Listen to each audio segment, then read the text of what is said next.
I'm learning how to make that work better. Good morning, everyone. Please find your seats and prepare for this morning's service. We do have a few announcements this morning before we start. Mark? Thank you. I wanted to say thank you so much. For some reason, is this working?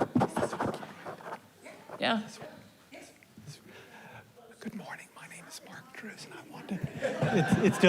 It's still difficult to hear, and the message here is about communication, because sometimes, even in our voice, or in our words, or in our text, communication is very important to what we do here at the UUCC. When you came in today, you probably found a very thin one-page order of service, and about 6 of you wondered, where's the rest? Well, what we have done, and we're going to try this to see how it works, and you guys are the ones who are going to give us the feedback, I'm sure, but we've put a few copies out for those who really, truly need it. We also have a QR code that you can go ahead and scan quickly and get the entire thing on the cell phone or your device. And truly, Stephen thought this was a great idea because this way it's more subtle to look at this during his sermon rather than reading a large 2-page legal sheets of announcements. Okay, this is a lot, as you can see, very subtle. And Stephen, though we understand, it was important that we go ahead and find means to do it. It's also very ecological friendly as we go ahead and cut back on the amount of paper that we use. But again, for those who truly need the 2 sheets, front and back, legal sheets, we've got about 15 to 20 out there to pick up. We'll find out how that works. So I just wanted to go ahead and bring that to your attention. Patty?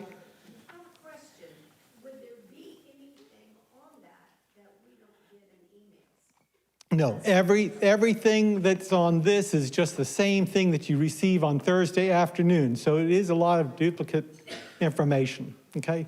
So again, Thank you, Mark.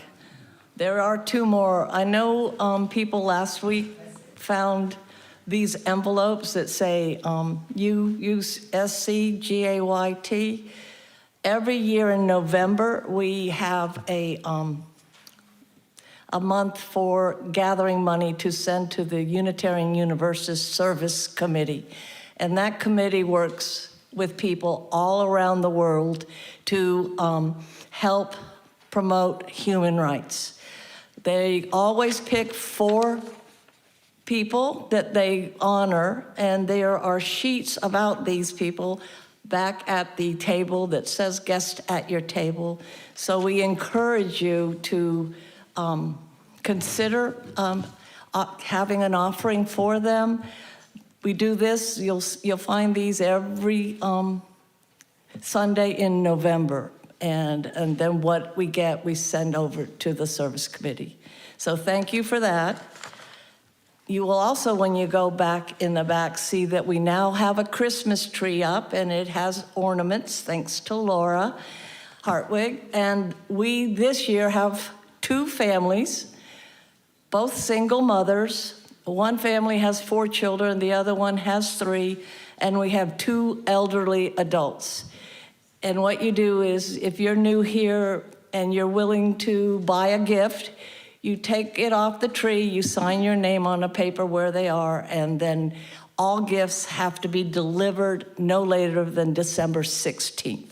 So we have a little more time this year than we've had in the past. Yes, Joan? This is the Families Helping Families, and it's through the Palmetto program, and we do it every year. So thank you very much for that.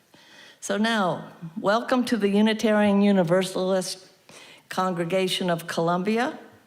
My name is Connie Quirk, and I am your service leader of the day. Our minister is Reverend Stephen Robinson. Our services are streamed on YouTube and Zoom, but no matter how you choose to see our services, you're welcome, and we are glad you are with us. We encourage everyone to read the announcements in the order of service, and I'll stop there because you've already heard from Mark about that, and that they look like this, and the announcements look like this. And it's really nice. We have so much going on that it takes 2 full long pages to let everybody know. We welcome families with children. Today, after our story for all ages, children will be dismissed to the CYRE program and classes. For infants and children to age 5, we provide childcare, and we'd love to have more children, more childcare volunteers. Paid positions are also available.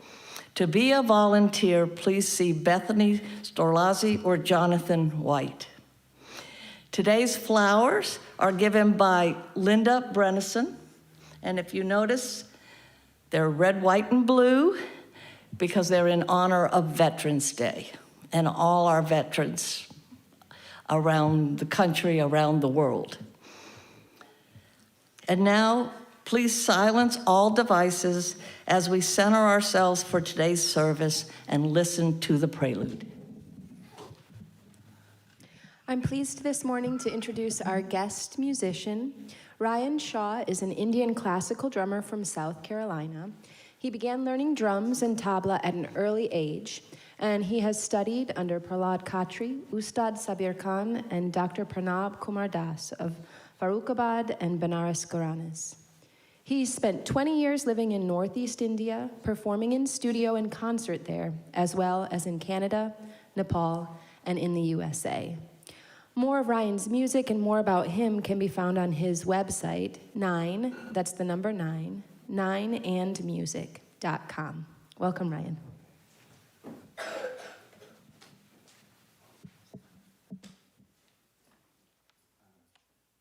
Speaking of, I can, okay, thanks.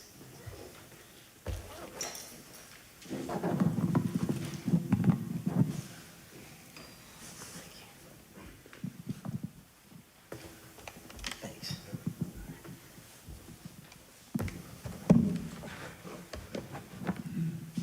Good morning. Hi, I'm from Columbia, South Carolina, but yes, I have traveled in India, and so I want to thank the Unitarian Universalist Congregation for inviting me to perform. Actually, it's the 3rd time I'm performing for you guys, so I really appreciate it. It's great to have some kind of support, especially in a town like Columbia. So, but anyway, which is, to say it's a smaller town than the big cities and all that. So I like to live here and not have to go live in New York City or someplace. So it's great to have opportunities to play in a town I prefer to be in, my hometown. So Anna had mentioned about that, because that's one of the greatest thing I find about this organization is its openness and universality. It's even in the name Universalist, to accept and celebrate all religions. And so today is a holiday of India. My father is from India. And today is a celebration of what's called Diwali, and it's also known as the Festival of Lights. And basically, in a nutshell, because I don't have a lot of time and I also don't know very much about the subject, I'm more a musician. I'm not really so knowledgeable about religion. We musicians consider music our religion. There's an ancient, it's a Vedic scripture in India. The spiritual scriptures are called the Vedas in Hinduism. In the Hinduism religion, because India is secular, there's so many religions represented. Probably maybe every religion in the world is represented in India. But a book called the Ramayana, and the story, in a nutshell, it was a story of a prince, and at one point, his father, the king, his name was Rama.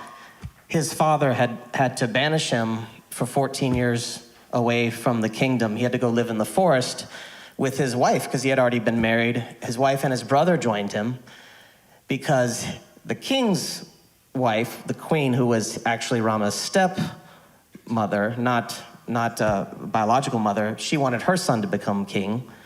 And that was somehow she convinced him to banish his own son. He went to live in the woods for 14 years with his wife. Sita was her name. And there was a lot of troubles for them for 14 years, but they survived it, managed to come back to the kingdom. And that was actually the stipulation. The king said, if you can survive these 14 years in the woods, when you come back, then I'll make you king. But only if you come back. I may be paraphrasing here. I don't know exactly all the details. But one quick, I'll try to make this really quick because I know it's gone on long. But that's the celebration of Diwali. Hindus celebrate the return of Rama to the kingdom because he did survive. And he did a lot of great things in that time. Maybe on the second, I'm going to perform again later in this service, so I'll just say something else about that. But I'm gonna just perform a quick tabla solo because it's just an instrument from India. So it is maybe somehow fitting for a Diwali celebration. And I'll perform now, and second time later, I could talk a little bit or answer a question. Thanks. Hope that wasn't too long.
targeted the greater the targeted the greater the greater the greater the targeted the credit da credit da credit da the targeted the greater the cut the gentara da di da the cut the gentara da di da the cut the gentara da di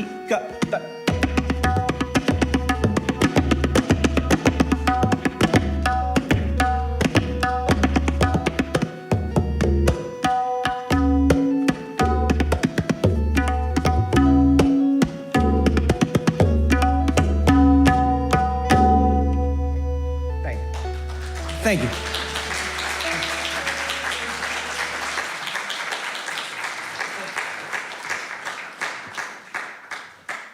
So I guess I'll play a little bit later and maybe I can just talk about the instrument also. So thank you. Appreciate it.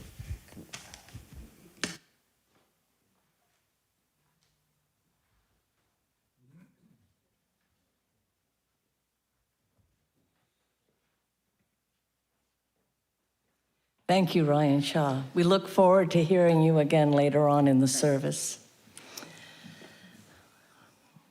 Would you please stand and join me in the Congregational Covenant? It's in your order of service. Love is a doctrine of this congregation.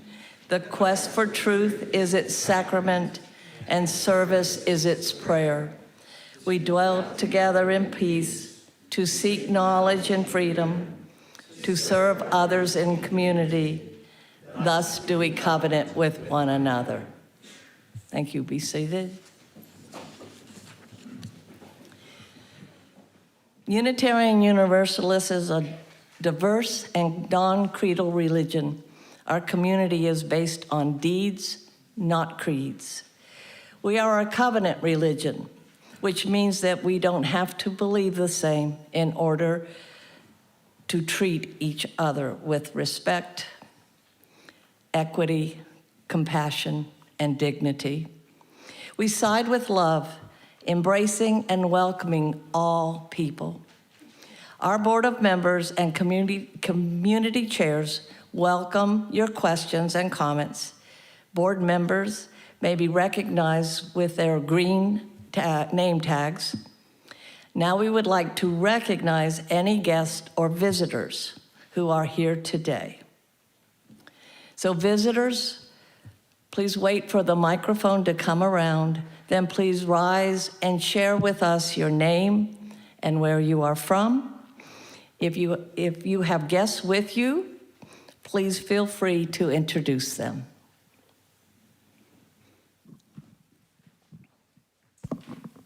Hi, I'm Rob, and I'm from Seattle, and very grateful to be here. Thank you.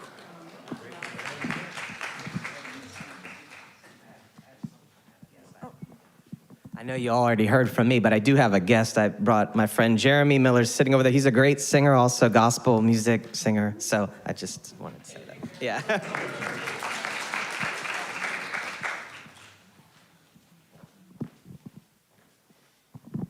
Hi, my name is Barry Arendt. I'm visiting from the Unitarian Universalist community of Charlotte, North Carolina. I'm a former member here, and I'm glad to see all of the folks that I used to hang out with here more than 10 years ago now.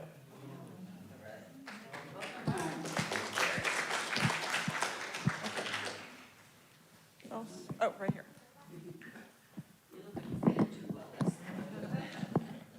Hi, I'm Violet Harriman, and I'm from New York. Hi, I'm Violet's mom, Jacqueline. We were here once, like a month ago. I told you we don't come often, so at least we're consistent. But yes, we're from New York. We've been here for like 8 months now, and little by little starting to feel like home. So thank you.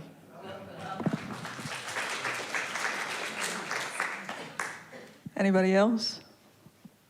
Miles is back. He's a visitor today. Stand up, Miles.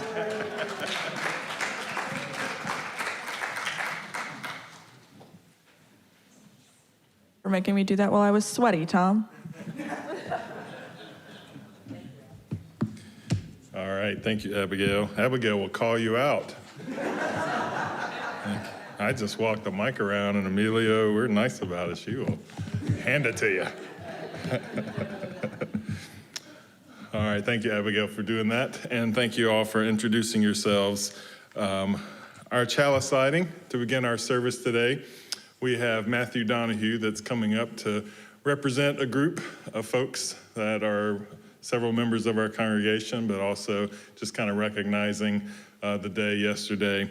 And so we are lighting the chalice today.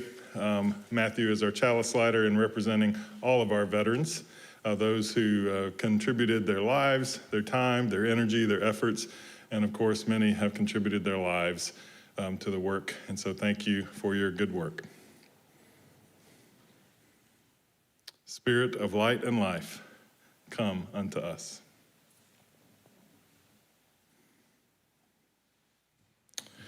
We are going to change the order of service today because Mark said all that at the beginning of the service. I'm just kidding. He's blaming stuff on me.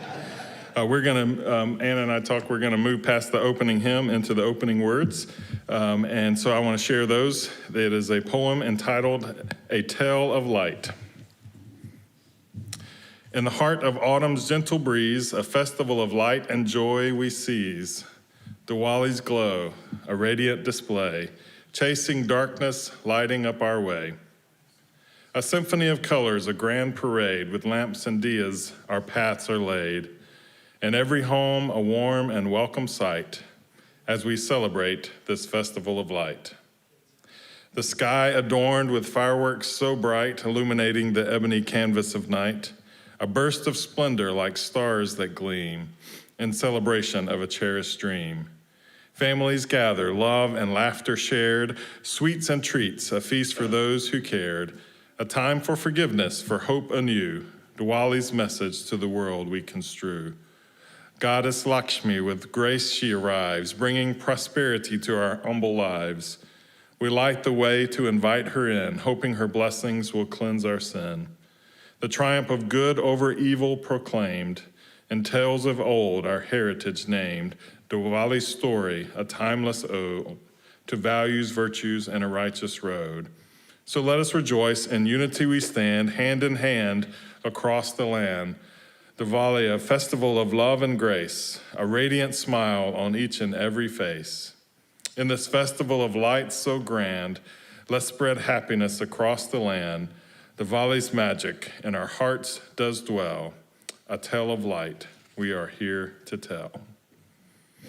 And we have activities for our children that are going to focus on this beautiful holiday. But before we do, we want to share a quick story and invite them, any children want to come down front to join me for a story of Diwali.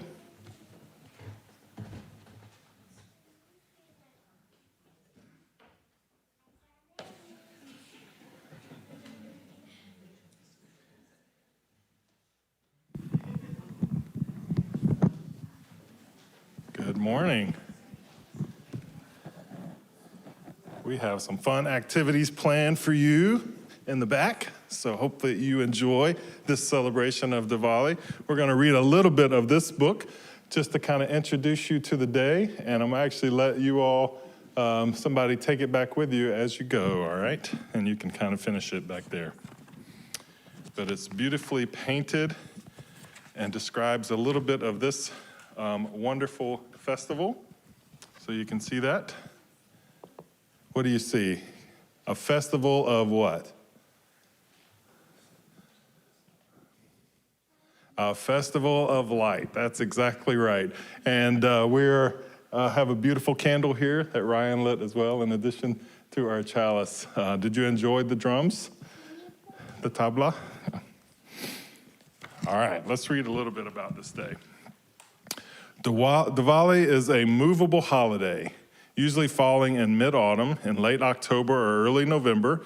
It is celebrated every year in India for 5 days. So today is actually the beginning of those 5 days.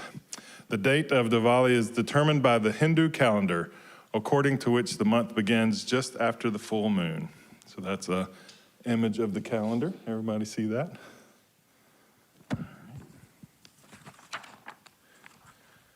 The word literally means a row of lamps. It was formed by combining the words lamp and row. The word refers to olive lamps fired from clay, which are lit in front of every house during Diwali.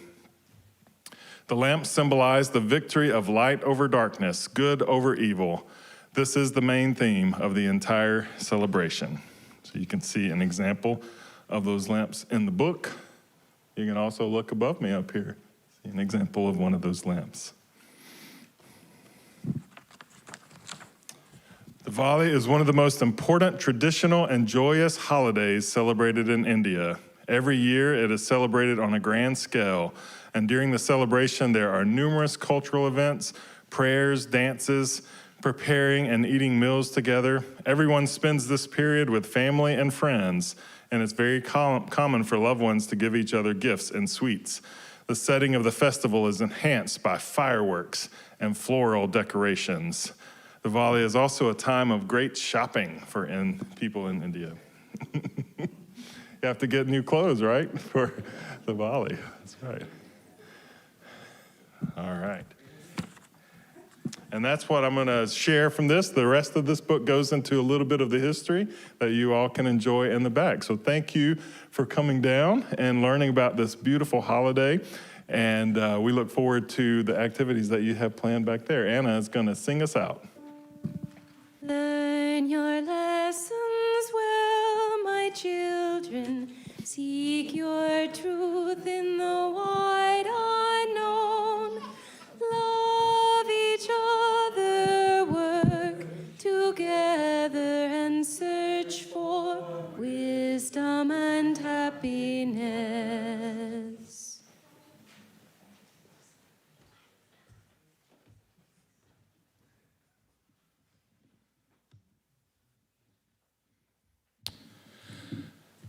And if any of the adults want to join in the activities back there, it sounds more interesting than what we're doing in here. You're more than welcome, as always. That's why we say all ages.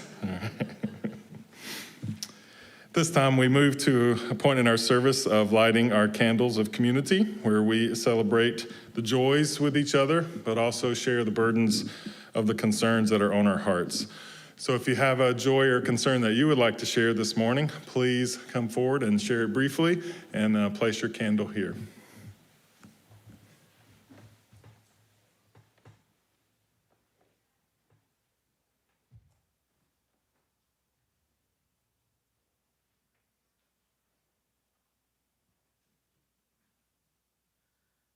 And I feel like this is what the last 10 days have been.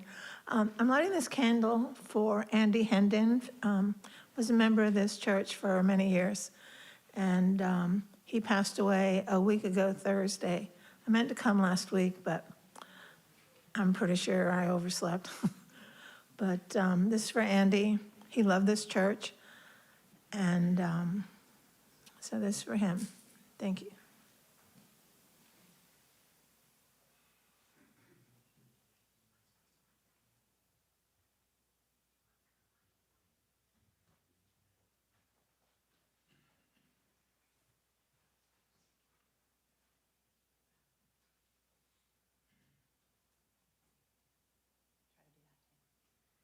This candle is for my father-in-law, John Ureta, who did pass away this past week after a series of health complications. So just keep the family in your thoughts and prayers. He was a member here many years ago, so this is for him.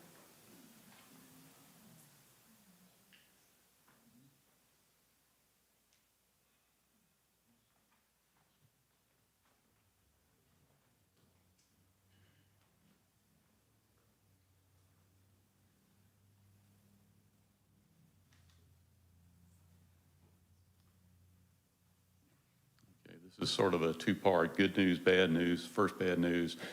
Been a rough time here recently for friends of mine who were in the sports writing business. Two passed away. Tommy Moody, who a lot of folks here knew. Another Eric Boynton up in Spartanburg, passed away before that. And this past week, Charlie Bennett, who wrote for about a half a dozen different newspapers around the state. One of the great guys in my business, died at the age of 67 after suffering a fall that left him with a brain bleed. He never quite recovered from it. So this is for him. On the good side, yesterday I was in Orangeburg for the South Carolina State game.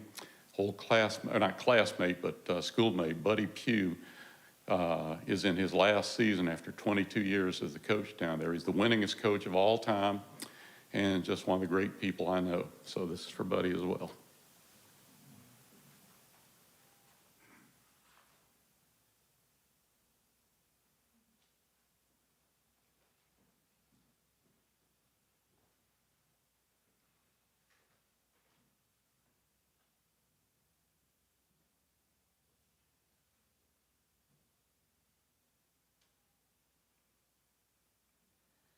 I'm lighting this candle for the veterans in my family. My father was a career Air Force, started in World War II, flying P-47s. My brother was a 10-year veteran in the Air Force before he passed. My sister was in the Army. And foremost, this is for my mother, who was 30 years an Air Force spouse and traveled around the world with 7 children. And she also was by my father's side for 20 years, and they were both in the Auxiliary Coast Guard.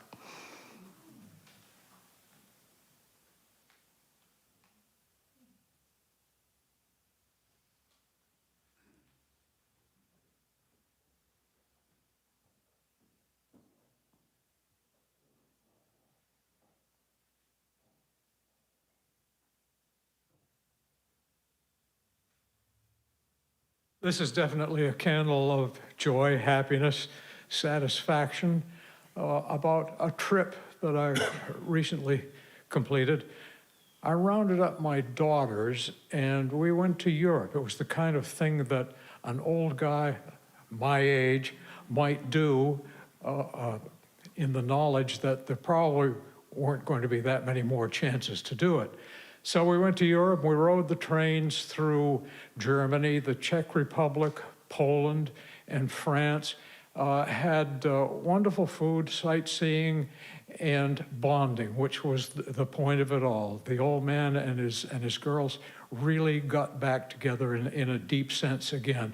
We ended up in Paris and saw the University of South Carolina women's team destroy Notre Dame in a basketball game over there. So it all went very well. And through it all, I had the UUCC in mind, specifically the water service. I actually made a point of carrying a vial with me and dipping some water out of one of Europe's mighty rivers. I'm not going to tell you which one. You'll have to wait in intense expectation until next August comes and I tip the water into the big vessel over here. So it was a wonderful and very rewarding trip, and I'm happy to share the memory of it with you. And I'll see you at the water service in August, and hopefully a lot of times before then too.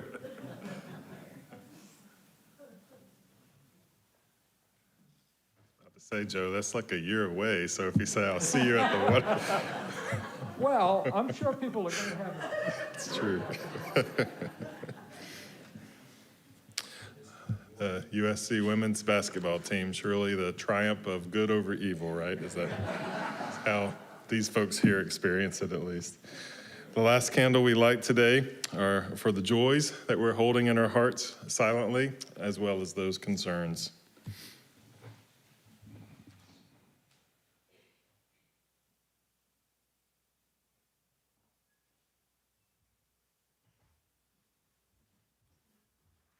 Please join me in just a few deep breaths of silence as we remember all that we've heard and connect to all those who have shared.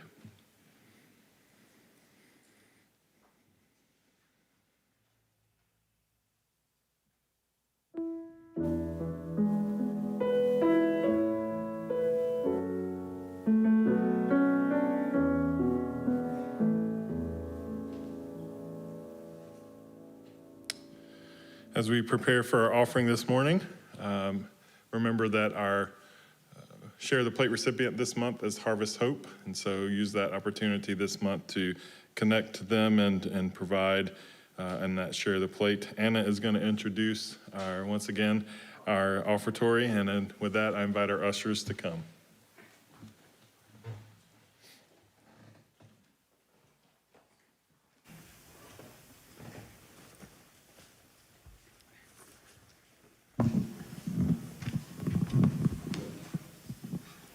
Hi. So I would just, is there any questions about, I'm a musician, so it's the main thing I know about, so I can answer if anyone has any questions, and I'll just introduce. Okay. All right. So I'll just introduce the instrument a little bit and just, okay. I guess I gotta hold this. Should I turn off? Leave it like that. So this is called tabla, and the two drums, this is the smaller drum. It's kind of like a snare drum on a drum set. And this is the bigger drum I play with my left hand. It's kind of like the bass drum. And we use talcum powder in order to, because it's leather skins, so we play with our hands, so it kind of keeps our hands dry, and that way it doesn't stick while we play. So the tabla is mainly in North India. It's like kind of like drumming language. So we play with all 10 fingers, and we have these different parts of the skin. So it's not, you see these black dot is here. So what that does, it's actually iron powder, which has been glued on with boiled rice as a glue. They boil rice down into like a glue, and they actually paste it on. And that's the most distinctive feature of Indian drums. You will not see it on any other drums in the world that I know of, but it gives the tone. So this is actually tuned in C. That is actually C. And this drum, the top, this is called the dyna. This is played, this has two tones. It has C and that, which is probably an A. It should be the sixth of the scale. So, and then the bass drum, or the baya, is daya and baya, and it's played, has just a range of tones. We tune the dyna and not so much the baya. Just kind of let it be low, and we play with the fingertips as we press on the skin. So we can modulate the pitch. It's kind of like a talking drum. So basically, we don't read and write on paper any music in India. Everything is from the teacher to the student recited verbally, whether it's melodic tonal instruments or whether it's rhythmic instruments. So you heard me in the first time I played, I sang a composition. Those are all sounds on the drum. So the basic sounds from the beginning is ta, te, tun, ka, ga. And then you combine sounds to create new sounds. Ta and ga together at the same time is ta. So ta, te, tun, na, dati da, te de ke te, tun na ka ta. Dati da te de ke te dati da ka tun na ka ta.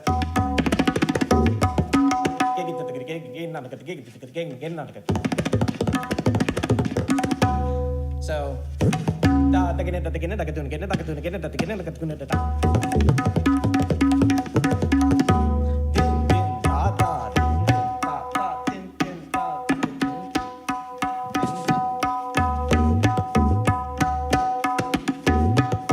and so when I began the performance earlier, what I started off was I had the melody playing on this machine. I have a box because that way I have a melody anywhere I go.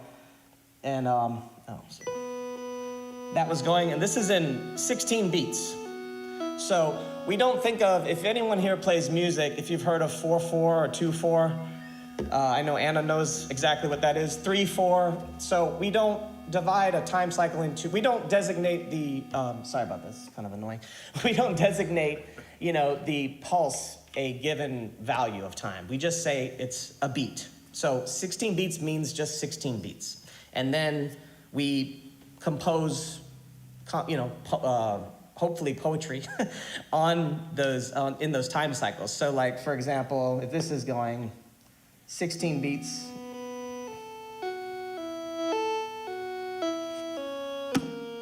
"13, 14, 15, 16. 1, 2, 3, 4, 5, 6, 7, 8, 9, 10, 11, 12, 13, 14, 15, 16.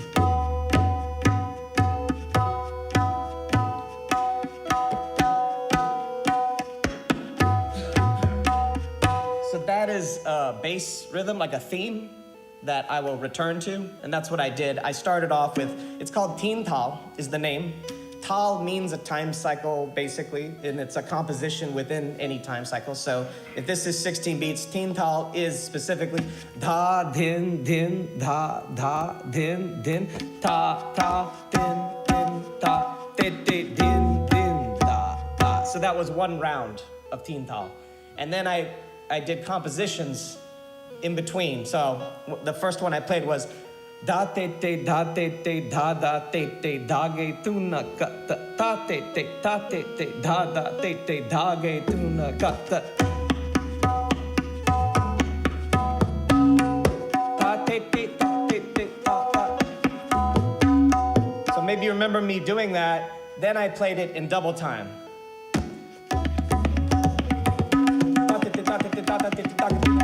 So I played it twice as fast. And then and then what we do is, so we have all these different, what we call bowls, and the word in Hindi means, it means word. The word bowl is almost right. Okay.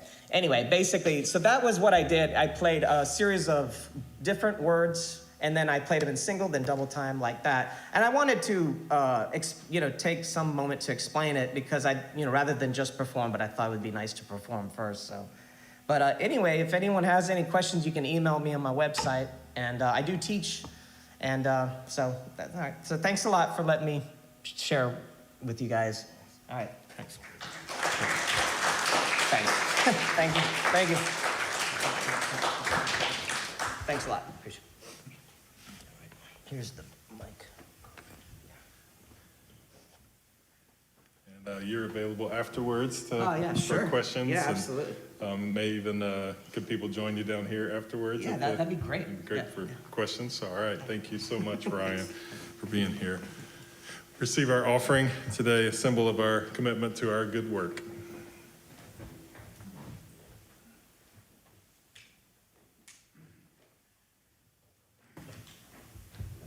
I really appreciate you sharing about the instrument as well. It's not just playing as well. My pleasure. And a little bit about the holiday that we're celebrating. You've heard some of that history already through Ryan, through our book, the Festival of Lights, with the words meaning the row of lights. It's really mostly a Hindu celebration, but it spans across lots of different cultures and different various stories and traditions. And in all of those different stories and traditions, the overwhelming theme that always rises to the surface is light overcoming darkness, good overcoming evil, and ignorance losing to knowledge and wisdom.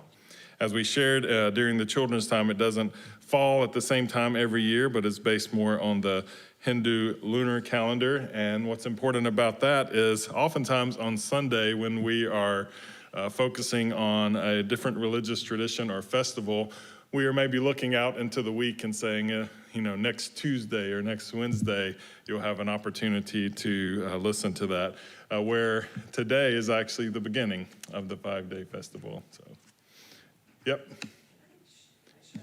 Absolutely, come on. Yep. I didn't want to take any more time, but I meant to mention this about the history about Diwali. There's a very beautiful story, because I really love the words. This is my third time coming here, so I don't know much, but I'm learning. But the deeds over creeds concept, that story I mentioned, the Ramayana, Prince Rama, he had a friend who was a friend who served him and loved him greatly. It was named Hanuman. If you've ever seen the god with the monkey face. So the story goes, it's just brief, while Prince Rama was cast in the woods, he had a lot of problems, and one of them was Sita. During those 14 years, one time Sita, his wife, got sick. She fell ill, and he heard that Rama didn't know what to do, but he heard that there was these herbs on a mountain way in the Himalayas somewhere. It was way far away, but Hanuman had the power of flight. He had a lot of powers, and he loved Rama greatly. So he actually he flew to this mountain to get these herbs, but on the way, he had realized, once he arrived, he realized he had forgotten which herb it was. It was just one specific herb he needed to get. So because Hanuman had all these powers, flying, he was very strong, he actually chops the whole mountain and carried it and flew back with it and because he couldn't remember which herb, but he knew that it was on that mountain, whatever herb it was he needed, flew it back, and then once they got back, they figured it out and gave it to Sita, and she survived. So it's just a beautiful story about service, what service means, and so I just wanted to share that. I actually meant to say that earlier, so there you go. Thank you. Give Ryan a hand for that. Thank you. This is sermon by committee today, and it's awesome. This is the best way, because if they have to listen to me for 20 minutes, they're like, check it out. So thank you, Ryan, so much for that. Beautiful stories. So many beautiful stories come from traditions just like that. The ones that Ryan just alluded to, whether we're talking about that story or also the story of Rama and his victory over the demon Ravana as well, and rescuing his wife Sita when she had been kidnapped. Or if we're talking about Vishnu, who takes on the form of a dwarf and defeats the evil king and the demon Bali, the king of terror that had abducted 16,000 daughters of the gods. All of these stories, depending on the regions, depending on the culture, depending on the traditions that are passed down, all of these stories are pointing to this common theme of Diwali, of always triumphing evil over good. Whether we're lighting fireworks, feasting, buying new clothes, buying gold, drawing of the rangolis, the beautiful flower patterns that you see, the hope of good over evil. And it's also very appropriate during this season, and especially on this day, the first day, to bring some gambling into your life as well, right? So we have 2 craps tables that we've set up during the social hour, and all the proceeds go to the CYRE program back there. So, and I was told to let you know the house always wins, just by the way. So what does it mean to have this hope of good over evil? How do we identify what is good and what is evil? And we know that it's too simplistic to talk about just simple good over evil. And as a matter of fact, some awful things have been done and continue to be done in our world around us in the name of what is good. And thinking about identifying the triumph of good over evil, my mind went over the past few weeks to the work of Friedrich Nietzsche in his book, basically Beyond Good and Evil. How do we get ourselves beyond those polarizing concepts of what is good and evil? It's always easy to have that, because if you have that, you know who you belong to and who's in your group, and you know who's not. You know what's right and you know what's not. Unfortunately, that's not the way life is. It is deeply more complex than just simple polarized good and evil. And Nietzsche believed that we must, in our modern times, move to a moral and a philosophical framework beyond the polarizing of good and evil. He believed that human morality that came before religions was just purely an understanding of the consequences. So this happens, and the consequences then are the judge for the actions, where religion actually began to judge actions by the intentions, and therefore could justify whatever the consequences by ascribing evil either evil or good intentions, and thus morality. And unfortunately, throughout our time in human history of religious history, we have been able to enact some very painful, destructive, evil consequences that were deemed good because of intentions. And religion's dependent on identifying who is evil and then who is good. And so Nietzsche saw this destruction and said we needed to move to a more sophisticated understanding of our behavior that transcended those polarities of just simply good and evil. Maybe even, Nietzsche said, giving weight back to our consequences and actually taking an honest look, no matter what our actions, what are the consequences? How are they speaking to what we become? But ultimately, becoming free thinkers and discerners of morality. And thus we have landed more in our ballpark here in Unitarian Universalism, as we all are on our journey for making meaning and truth. In that theory of beyond good and evil, he decided that we need to develop our own moral compass and not have it given to us by external forces, getting past the values prescribed by the social system. And probably the best way to understand that for Nietzsche is to go back into one of his other books, Thus Spake Zarathustra, and to understand the transformations of the spirit. So I'm going to quickly kind of go through Nietzsche's transformations of the spirit, which I think are really neat.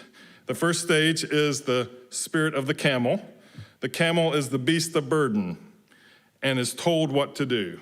So think about it. In our lives, we all have parents, teachers, preachers, coaches, all of those folks in our lives telling us what to do, how to think, what to feel, conditioning our very conditionable brains with desires and fears that are in accord with the society that we live in. Fundamentalism is made possible by folks who decide living life as a camel is key. If you just tell me what to do, tell me what to think, tell me what to believe, and tell me how to act, I don't have to do any of that thinking myself, and there's no anxiety in that. I am just responding to what I'm told. But Nietzsche says the next transformation of the spirit is the second stage, and it is the stage of the lion, who is free, empowered, and hungry for adventure and looking beyond what they have been told. The problem with the lion is the lion has to encounter the dragon. And the dragon is named in Nietzsche's experience, thou shalt. Sorry if I'm bringing back the trauma of your childhood there.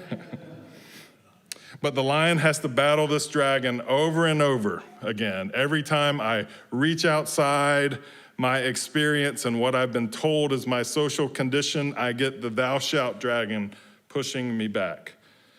And in battling over and over to reach the full potential of a person, you must battle that dragon until eventually the dragon is relinquished.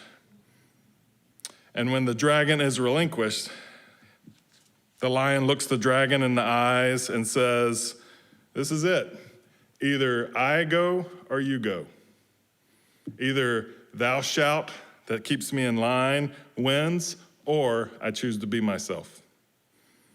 And when the dragon finally is defeated by the lion simply lies down after that war and goes to sleep. And it begins to rain. And when the lion wakes up in Nietzsche's final stage, it is the stage of a child. And it's not just the child, but it's a child, as Nietzsche described, a wheel that is rolling out of its own center, out of its own self, functioning at full potential, able to use the rules of society, but not be used by those rules. A person who lives their entire life, as we described as camels, are pretty good citizens. You just tell them what to do, tell them what to think, tell them how to vote if they're in Congress. Sorry, I didn't say which side, just said anybody. You tell them what to do, tell them what to think, tell them how to vote, tell them how to behave, tell them what they should do, what they shouldn't do, and they live this very amiable life. They're pretty good citizens. But you can also have a person that decides to live their life as a lion. And in the lion stage, they really stand the risk of being socially dysfunctional. And as a matter of fact, some of our heroes lived in the socially dysfunctional state. Socrates, Jesus, Gandhi, Martin Luther King Jr., Nelson Mandela, all of these people lived in that lion stage and often died while still in the lion stage. But our goal is to figure out how we find balance, what guides us and what gives us hope. And in this season of Diwali beginning, where we are looking to think about how good can overcome evil, and looking to ourselves as becoming wills rolling out of our own center, where we are choosing to make moral decisions. We are choosing morality, not because what has been told to us, but because we are free thinkers and we can look at it. We don't need a group telling us what to think and believe. We can do that ourselves, but we do need a guide. And here in this place, what is our guide? We sing it all the time. Blank will guide us. What is? Love will guide us. We identify that our guide is love. That love encourages us to become free thinkers in charge of our own journey. And as Nietzsche said, we are a group of people with ourselves a wheel rolling out of our own center, guided by love, not just blinded by the lights of celebration and trust and the simplicity of stories of good over evil, but knowing that in those stories, the work is complex, and we have to take responsibility for imposing love into our world around us. I don't know if you came to this service today looking for hope or looking for the answer of how good is going to overcome evil, but I know for certain I have not answered that. And I'm very sorry for that. But may we find hope in overcoming the pain and destruction and the hate and the division in our world with a commitment to love. More than evil being overcome by good, we have the potential for love and connectedness to overcome the forces in our culture that are tearing apart the very fabric of our being. So may we all here today be a collection of wills rolling out of their own center, guided by love.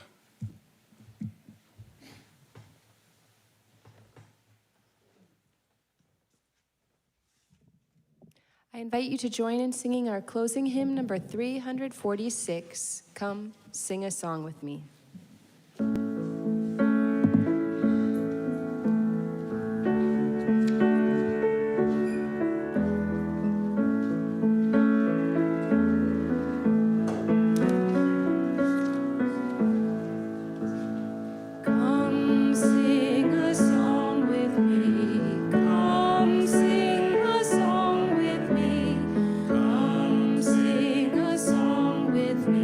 That I might know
For our closing words today, we shared this as a chalice lighting a few weeks ago, and I thought it was very appropriate to bring it back for our closing words, written by Andy Pakula. We kindle this chalice flame because there is darkness in our world. The shadows of injustice, oppression, hunger, and pain fill too many lives with gloom.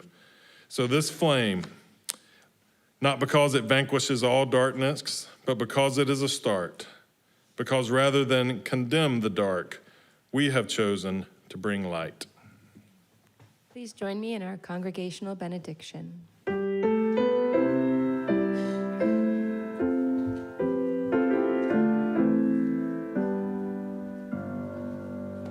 the blessings of truth be upon us. May the power of love direct us. And may the peace of this community sustain us till we meet again.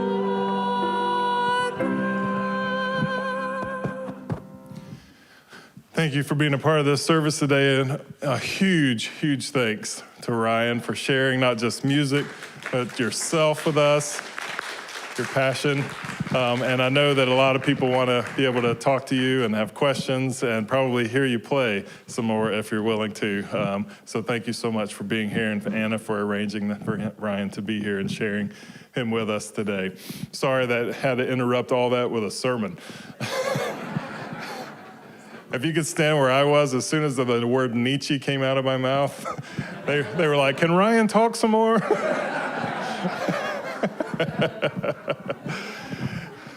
Not everyone. I saw you, Miles. You perked up back there. So.